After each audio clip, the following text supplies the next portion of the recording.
This week, a big green ogre made storybook characters in Shrek. Johnny Depp and Christina Ricci are lovers in The Man Who Cried. And Nicole Kidman is a dancehall diva in Moulin Rouge. This has got to be the first movie to utilize Nirvana and The Sound of Music. I think there's a pretty good chance that's true.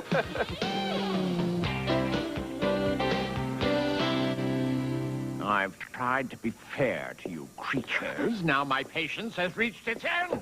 Tell me, or I'll... No, not the button! Not my gumdrop button! You know animated movies are evolving when they start torturing the gingerbread man. I'm Richard Roeper. And I'm Roger Ebert.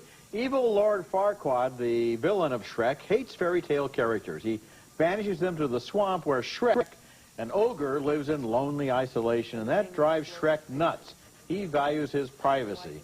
So when Farquaad needs a mercenary to rescue a beautiful princess from a dragon, Shrek takes the job if he can get rid of Pinocchio, Tinkerbell, the 3 blind mice, the 3 little pigs, the 3 bears, and everybody else who's messing up his solitude. But a talking donkey insists on staying. Please, I don't want to go back there. You don't know what it's like to be considered a freak. Well, maybe you do, but that's why we got to stick together. You got to let me stay, please, please. Okay, okay. Eddie Murphy is brilliant in this movie as the voice of the donkey, and that's Mike Myers with his Scottish brogue as Shrek, the jolly green ogre. Together, they go on a mission to battle a dragon and bring back the princess. Just keep moving, and don't look down. Look down. Look down. Keep on moving, and don't look down. Don't look down. Keep on moving, and don't look down. Shrek, I'm looking down. Cameron Diaz does the voice of Princess Fiona. She couldn't care less about Lord Farquaad and assumes that she's destined to marry the brave knight who rescued her. You may remove your helmet, good Sir Knight. No. Why not? I have helmet hair. Please, I would look upon the face of my rescuer. No, you wouldn't. Just. But how will you kiss me? What? That wasn't in the job description. Maybe it's a perk. You can sense in that clip there that Shrek is something special. There's a lifelike feel to the look of the animated characters who are convincing and lovable and seem to be made of real flesh and bones. The movie is funny, satirical, and filled with reference to other movies and digs at popular culture. It was produced by DreamWorks, Disney's arch rival, and it takes some shots at Disney icons, but then it takes shots at just about everybody's icons, and I think they're basically affectionate. The movie has a remarkable visual feel. The characters have weight, volume, and texture. The action sequences are exhilarating, and the screenplay is fun for kids and adults at the same time, but on different levels. I loved it. I like this movie a lot as well, and you're right. I mean, the rippling of clothes and when wind blows the hair, it's much more realistic than I think we've ever seen in any animated movie. I mean, every 5 minutes there's an advancement in the technology, but it also has a real mean edge that I really appreciated. I mean, there's stuff that goes on in here that you're going, I can't believe I just saw this in an animated film, but it will give you several laugh-out-loud moments. You know, it's not a gross film in the sense that South Park is gross, but I think it participates in the revolution where teenagers in particular are now looking at animation in a different way as a satirical tool and as a kind of a weapon against society. And this movie is not mean. It's more wicked. It's okay for kids, but it is and wicked with sort the of humor. Sly, yeah, there's a lot of great stuff going on here. Okay, our next movie is Calle 54, a gloriously rich documentary about Latin jazz that's smart enough to let the music speak for itself with just occasional breaks to hear the musicians' stories. Now, in a way, this is a concert film because for the most part we get to enjoy the tunes in their entirety, but the musicians don't play in front of an audience. They're playing in a color-coordinated, stylized studio setting. They're playing for each other and for the camera. Among the dozen or so greats captured by director Fernando Trueba is the late Tito Puente. Quiero presentarles algunos murales que tenemos aquí, porque esto es para nuestra juventud, para que ellos siempre se acuerden de nuestra música y nuestra cultura.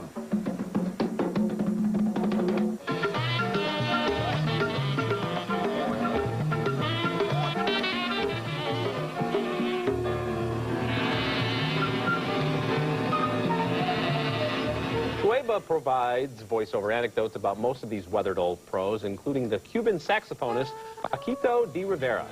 Paquito de Rivera nació con un saxo en la mano.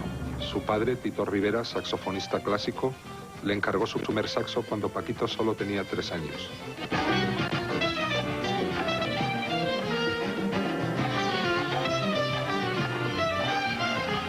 The creative Chano Dominguez, whose fingers dance staccato ballets across the keyboard, is also featured.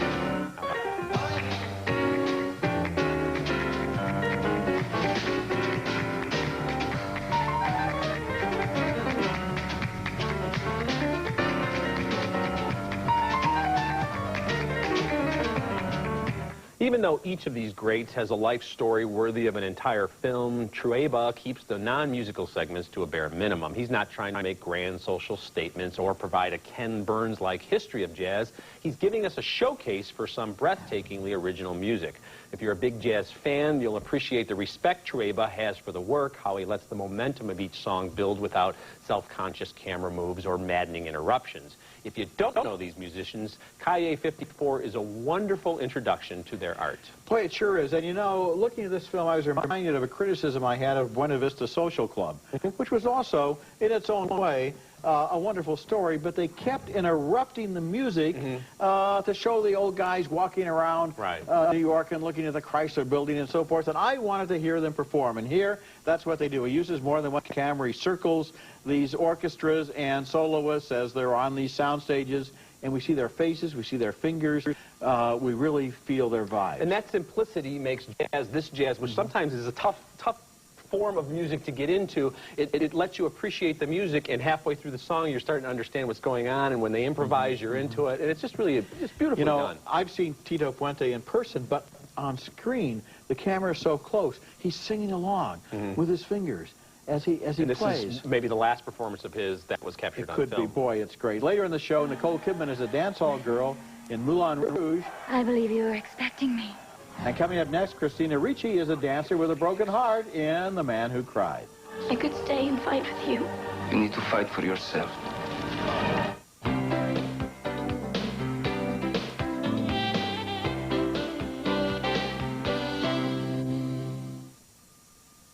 If you want to make a man want you, and only you, you must smile.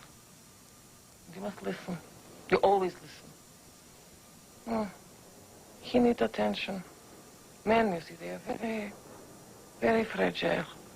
In pre-war Paris, a London girl played by Christina Ricci learns from her chorus girlfriend, Kate Blanchett, how to capture a rich lover in The Man Who Cried. But for Ricci's character, it's more complicated than that. She's a Jew from Russia, separated from her family years before and adopted in England. And now, with the Nazis marching on Paris, she's powerless as a Jewish opera impresario, played by Harry Dean Stanton, faces down an anti-Semitic tenor, played by John Turturro. If Italy allies herself with Germany against France, then I'm afraid your position here as an Italian in Paris will not be an enviable one. Is that a threat? A threat? From me? Dante, the Germans are in northern France, heading for Paris. And my name is Perlman. She falls in love with a gypsy who has a minor role in the production and defends him against Turturro's racist slurs. I don't need you. He's played by Johnny Depp. I don't need any woman to fight for me. I was fighting for myself. And you say I'm dirty? You who are one of them, the gadai, the unclean. Now, these clips might make The Man Who Cried look like a routine historical docudrama, but it's a lot more than that. It's an ambitious and moving film directed by Sally Potter, who made The Tango Lesson a couple of years ago. She dares to give us a leading character who hides her emotions and doesn't say much. This woman is not always looking for our approval. The little girl ripped away from her family in the opening scenes grows up to trust nobody and feel little joy. She even approaches her love affair with the gypsy in a fatalist state of mind, assuming it's going to be doomed. Christina Ricci generates enormous sympathy for her character here, and the story is melodramatic but truthful at the same time. It is melodramatic, and I liked it. It's a weird movie. There are accents flying all over the place here. It's almost like they're deliberately going over the top. Yeah. And you're right, it's very serious subject matter, but there are a lot of laughs in here, and it's almost like they're acknowledging a lot of movie cliches. I mean, Johnny Depp is a white steed for most of this movie, even when he's like going down the streets of Paris, and we get it. Okay, he's the knight in shining armor, and we get all the symbolism of the horse and everything, but it's just oddly compelling, and Christina Ricci is a unique actress. There's nobody else quite like her. She's very small, too. She's next to Kate Blanchett, and there's this thing going on there, but they don't try to hide that, and I like that about it as well. She's very solemn and very introspective. At the same time, you have Totoro, who's all over the map with his grand gestures and his operatic ego. You know, where basically the entire war is a major interference with his career. Okay, coming up next, Nicole Kidman is a dance hall diva in Moulin Rouge. I can't fall in love with anyone and make men believe what they want to believe. And looking ahead to next week's show, Marilyn Monroe's final film is just one of the features on our special show, DVD Bells and Whistles. You're my two sweethearts. My two best sweethearts in the whole world.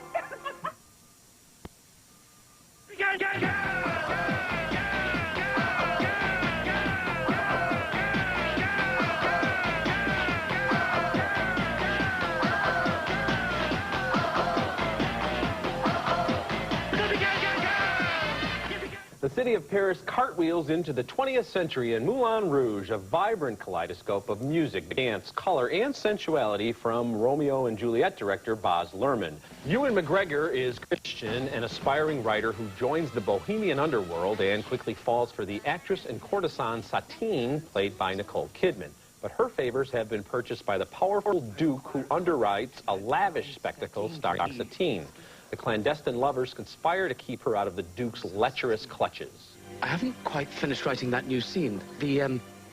Will the lovers be meeting at the sitar player's humble abode scene? And I wondered if I could work on it with you later tonight. But, my dear, I've arranged a magnificent supper for us in the Gothic Tower. Well, it's not important. We could work on it tomorrow. Oh, how dare you? It cannot wait until tomorrow. Much of the story is told in elaborate musical numbers, and Kidman and McGregor are more than equal to the challenge. They can really sing.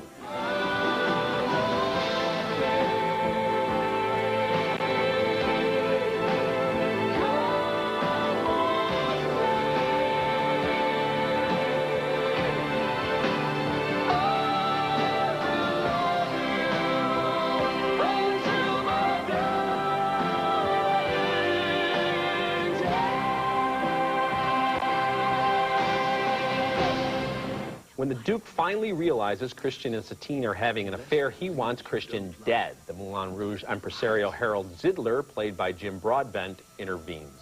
Make him believe you don't love him. No. Use your talent to save him. Hurt him. Hurt him to save him. Moulin Rouge plays like a film version of the most expensive Broadway musical ever made. Luhrmann fills the screen with astonishing production numbers that feature a cast of hundreds, if not thousands, and I thought the music selections were brilliant. We get everything from a chorus of tuxedo-clad gents singing Nirvana's Smells Like Teen Spirit to an extended version of Elton John's Your Song that is just beautiful. Kidman gives one of her best performances as the fragile, wounded Satine, and McGregor is impressive as a leading man and a pop singer. This may not be an old-fashioned musical, but it's an inspired variation on the genre. I had a great time at the Moulin Rouge. So did I. You know, it's funny that 2 weeks in a row with Knight's Tale last week and this movie this week, you have movies set in the past with songs from the last 20 years. Right. And it works both times. This movie has a plot from 19th century opera. It has a look from 1950 Hollywood musicals.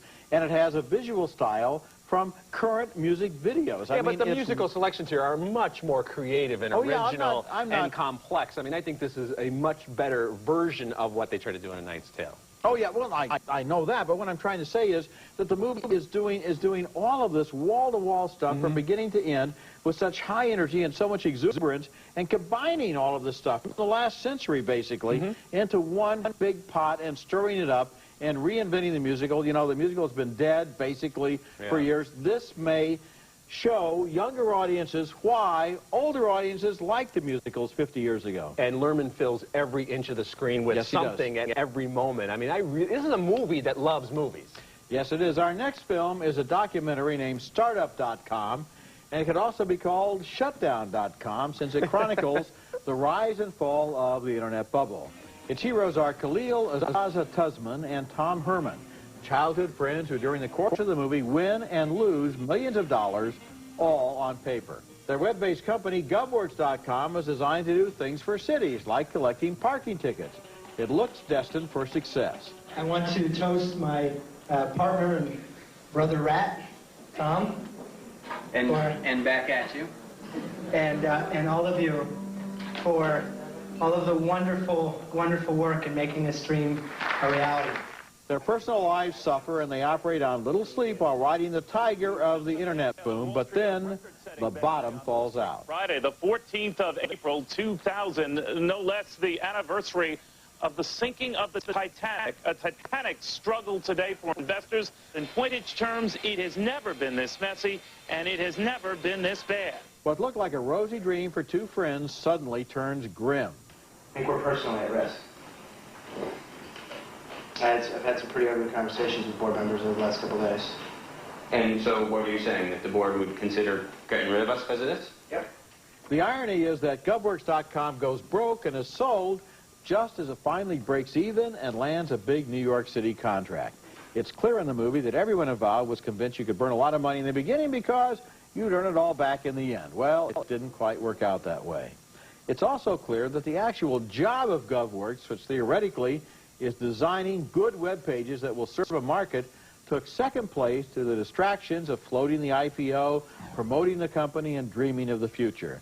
There are a million stories on the web, and a lot of them are just like the one in startup.com. They capture it so well here. Yeah, there's a scene very late in the process where they realize that their search engine is terrible. They've already gotten tens of millions of dollars for this company, and now they're going, oh, there's a problem with the actual product. I really like this movie, and the access, obvious, to these two guys. They thought they were going to be Bill Gates and Steve Jobs. So their cockiness and confidence allowed them to say, oh, fine.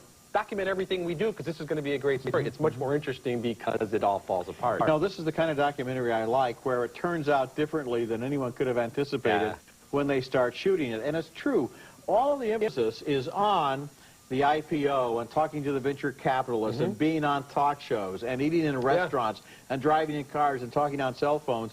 And you hardly ever see them looking at a monitor and saying, making the product work. This page sucks. Henry Ford knew how to make the Model T before he would be meeting the president. Here we see Calle. He's hanging out with Bill Clinton before the company ever becomes anything. It's a fascinating documentary. Okay, coming up next, my video spotlight shines on the underappreciated Marisa Tomei. You want to come up? Oh, yeah. I can't believe I asked him up. Am I ready for him to come up?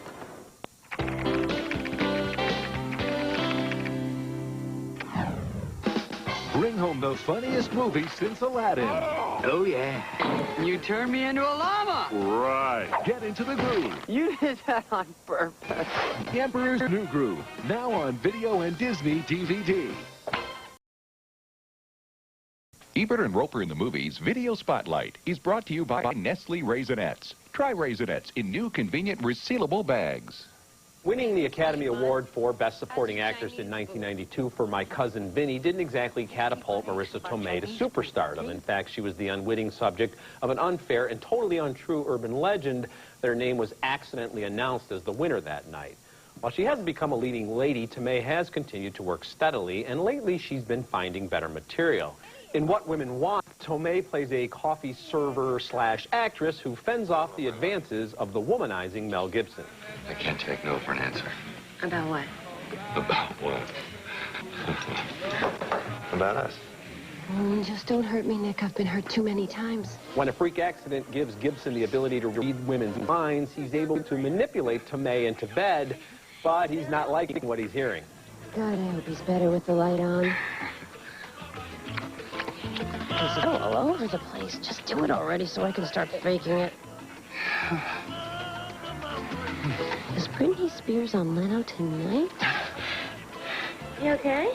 Nothing against Helen Hunt, but I wish Tomei had played the lead in What Women Want. She's more beautiful than she was a decade ago. She has such a winning quality that it's a shame she's usually relegated to second-tier roles in movies like this and the recent Someone Like You. Now that the writer's strike has been averted, here's hoping somebody writes the part for Marisa Tomei, who's the reason What Women Want is in my video spotlight. When we come back, the movie Answer Man is in.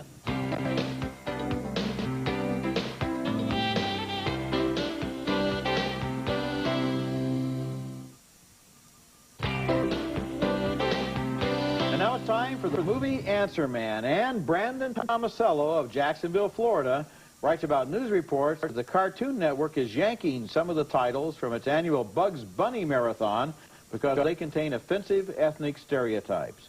So what's up with that, Doc? Well, of course, almost all cartoons are innocent and timeless, but I've occasionally been jarred by images that are clearly offensive. African Americans and Mexicans and Indians seen as stereotypes. Those old images have the power to hurt. And adults may be able to look at those older movies and make allowances for the historical context of ancient cartoons, but kids see them differently and more directly and don't have any filters in between, and we don't need to give life to those hurtful images in a new generation. The Movie Answer Man thinks the Cartoon Network is doing the right thing. Okay, recapping this week's movies, 2 big thumbs up for the groundbreaking Shrek, 2 more thumbs up for Calle 54, 2 thumbs up for Christina Ricci and The Man Who Cried, 2 more thumbs up for the lavish Moulin Rouge, and 2 thumbs up for the internet documentary Startup.com. Remember, you can hear our reviews at Ebert-Roeper-Movies.com and read us in print at suntimes.com. Next week, we'll be back with a special show about DVD bells and whistles. And until then, the balcony is closed.